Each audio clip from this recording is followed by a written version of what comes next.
Hello, everybody, and welcome to the magic of story time. My name is Emmy, and I'll be your host.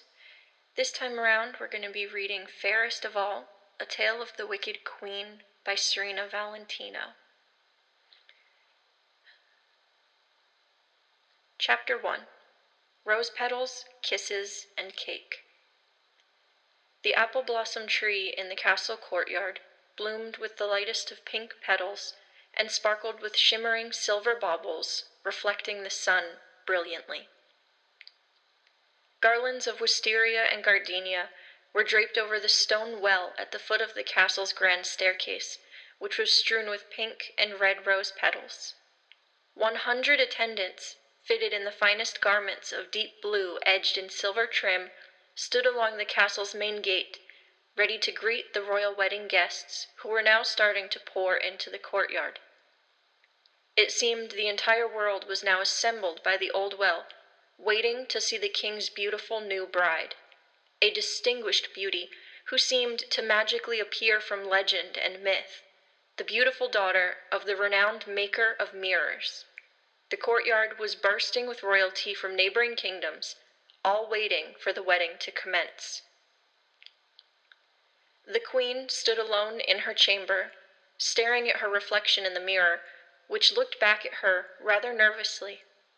No woman could have her life so completely changed and not expect some level of anxiety. She was marrying the man she loved, becoming a mother to his daughter, and she was to be queen of these lands. Queen.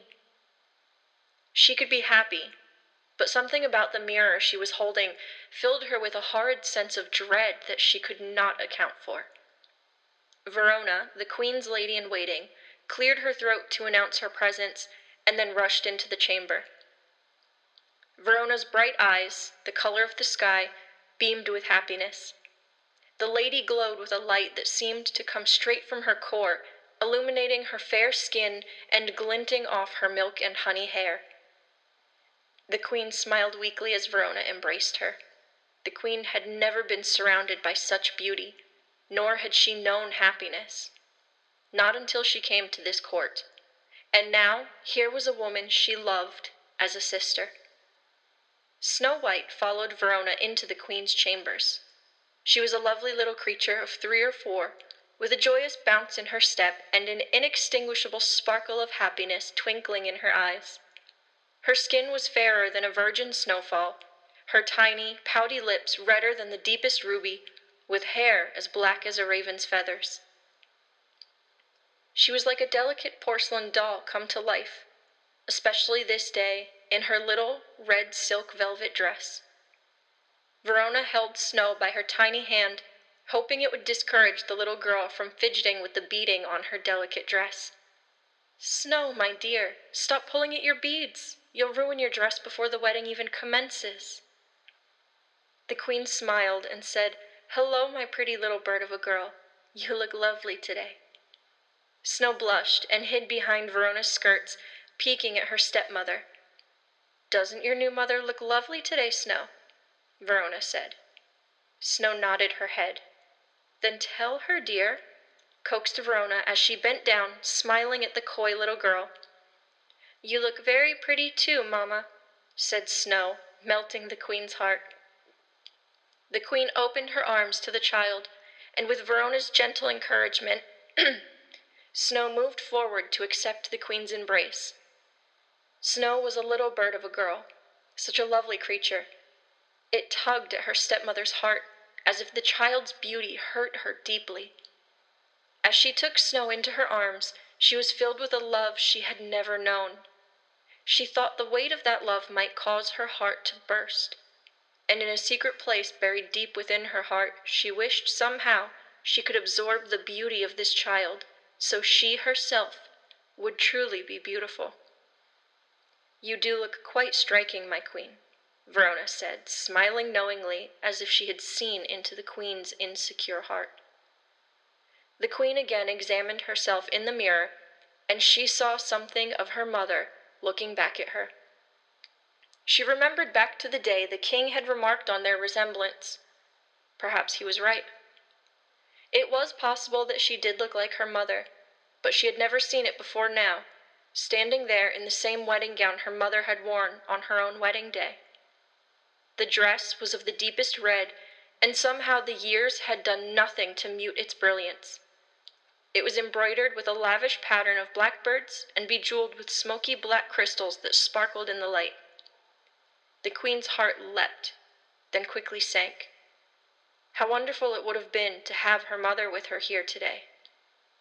How wonderful it would have been to have had her here at all. The queen knew her mother only from the painting that decorated her father's home, but as a child she would stare at it, in awe of the woman's beauty, deeply in love with her, and yearning for her embrace. She would imagine this mother she never knew taking her into her arms, dancing in circles, the jewels that adorned both their dresses catching the light while they laughed. The queen broke away from her reverie to look at Snow, who was playing with the tassels of the curtains at the far end of the room. For all the joy in her eyes and her heart, the queen knew the poor child's feelings of loss. There must have been an emptiness inside the girl, an inconsolable feeling. The queen frowned, knowing that there was nothing she could ever do to replace the king's first wife. How could Snow possibly love another woman as much as she cared for her own mother? How, especially, could she care for someone like the queen, whose life up till now had at best been a string of mediocre achievements surrounded by boredom and bleakness? As the child played and Verona tended to her, the queen's mind drifted further, to the day she had met the king in her father's mirror shop. Her father's reputation as an expert craftsman had grown so wide, and his artisanship so well respected, that the king himself felt it his duty to visit he who had been called the finest craftsman in all the lands. After examining her father's wares and being gifted a mirror of his own, he was ushered outside where the queen was fetching a bucketful of water from an old well. The king ordered his attendants to halt. "Who is this girl?" the king asked. "The mirror maker's daughter, sire," an attendant replied. The king made his way over to her and took her hand. She gasped and dropped the bucket at his feet, soaking his boots right through to his stockings. The queen looked up nervously, expecting a harsh rebuke, perhaps even imprisonment in his dungeons, but the king simply smiled, and then he spoke to her. She thought he was teasing her when he told her how lovely she was, that, of all her father's creations, she was the finest. "Please don't say such things to me, your majesty," she said awkwardly, performing something between a curtsy and a bow as she struggled to avoid his pale blue eyes. "And why shouldn't I? You must be the fairest maiden in this land. Nay, surely you are fairest in all the lands I have ever known. It is no wonder your father makes mirrors to reflect your beauty." The queen had struggled not to look into the face of the man who ruled over everything from her kingdom to the very well from which she was fetching. Then, as quickly as he had come, he was gone. When he ventured off, he promised a quick return. The queen was bewildered and confused. How could the king possibly have felt this way toward her? Of all the maidens in the land, her. The queen's father smirked.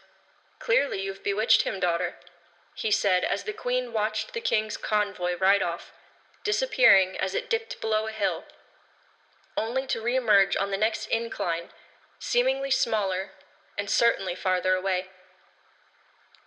She sat in her small, spare room that evening, gazing out her window at the star-speckled sky.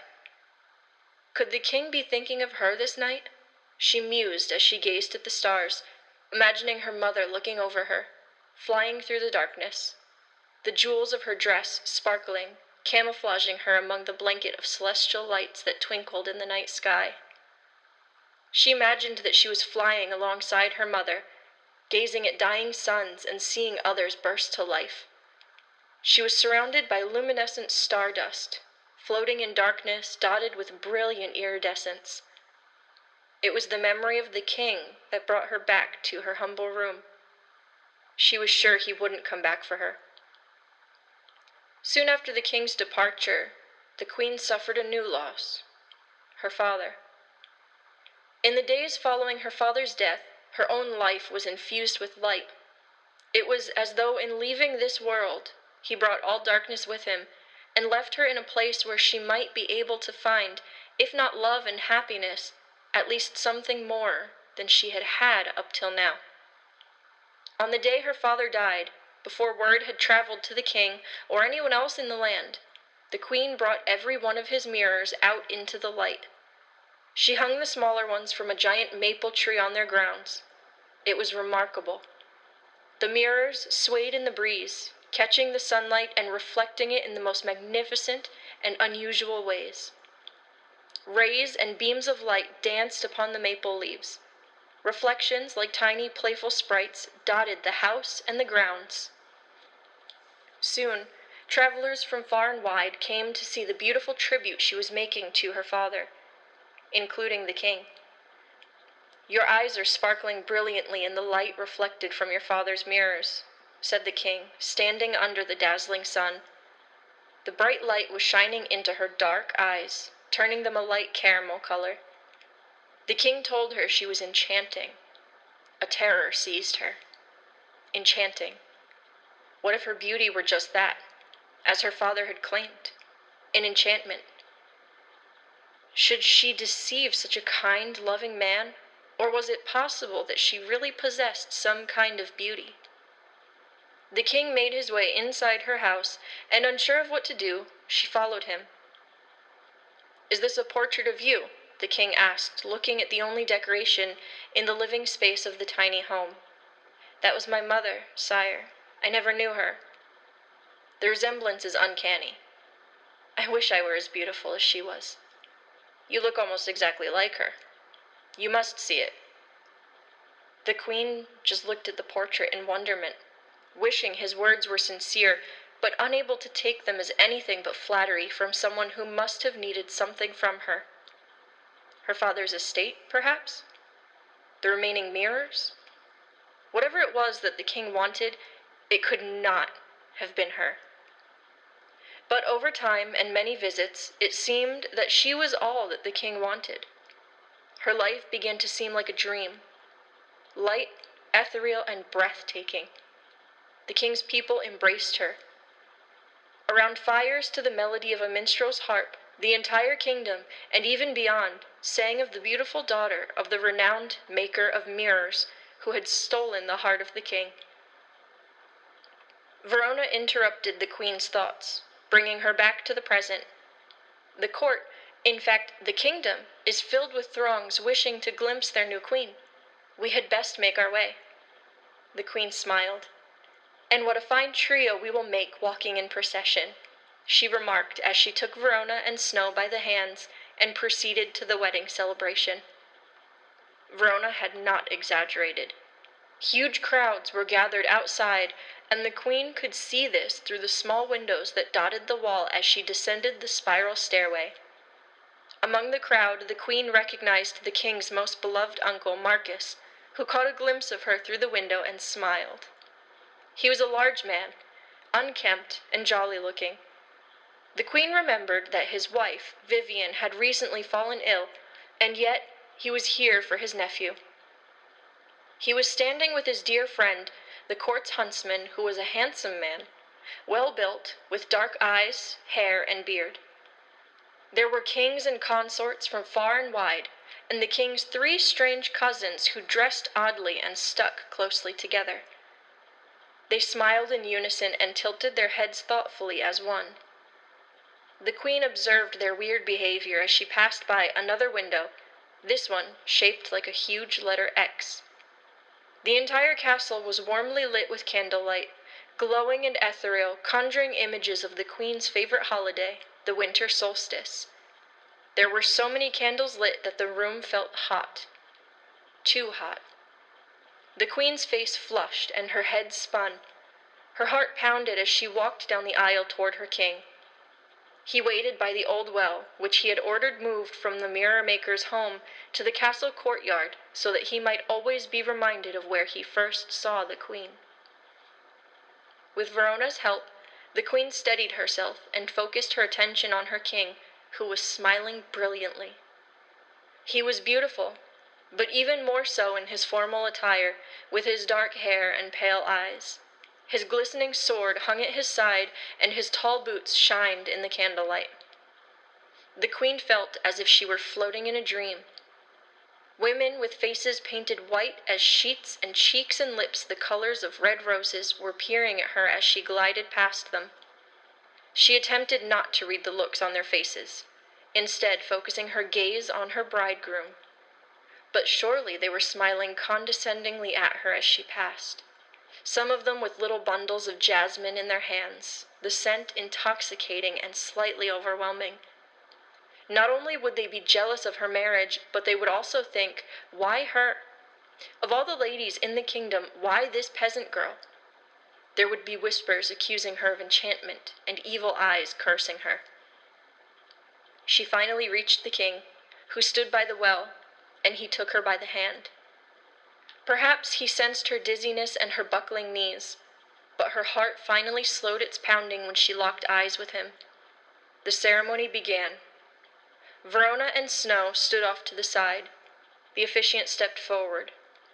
The king and queen exchanged words of love, promises, rings, and finally a kiss. Bliss. The crowd erupted into cheers, and had the king not caught her, the queen would have collapsed. There was a flurry, then a shower of pink rose petals, illuminated by shafts of light, streaming through stained glass windows, casting an unearthly charm over the entire castle. She was in love. Beautiful. The queen. Everyone she encountered remarked on her beauty.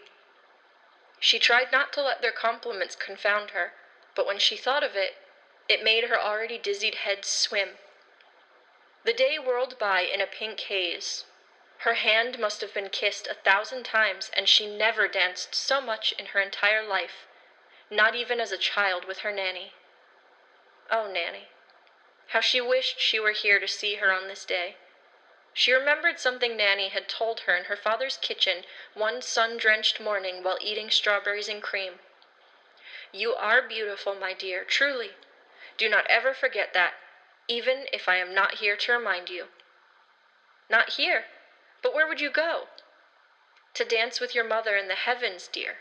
One day you will join us, but not for many years to come. No, Nanny, stay here and dance with me now. I don't want you to leave, not ever.